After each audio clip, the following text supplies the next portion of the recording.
இப்போ உங்களோட தரிசனம் எதுவாக இருக்கணும்னா ஒன்றே ஒன்று தான். என் வாழ்க்கை மூலம், என் குடும்பம் மூலம், என் பிள்ளைகள் மூலம், என் பேர பிள்ளைகள் மூலம், என் படிப்பு மூலம், என் வேலை மூலம், என் வியாபாரம் மூலம், என் தொழில் மூலம், என் நடக்கையின் மூலம், என் பார்வையின் மூலம், என் உடையின் மூலம், எல்லாவற்றிலும் இயேசு மகிமைப்பட வேண்டும். எத்தனை பேர் ஆமென் சொல்றீங்க? இயேசு மகிமைப்பட வேண்டும்.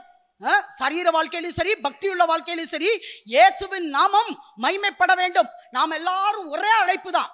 ஒருத்தரை ஆண்டவர் ரொம்ப சூப்பர் ஜீனியஸாக அழைச்சிட்டு, ஒருத்தரை ஏதோ நீ சேருப்பா ராஜ்யத்தில், ஏதோ ஒரு வாழ்க்கை வாழ்ந்துட்டு, ஏதோ கொஞ்சம் பாலை ஓட வைக்கிறேன், ஏதோ தேனை கொஞ்சம் பார்க்கவாது வைக்கிறேன், அப்படி இல்லை.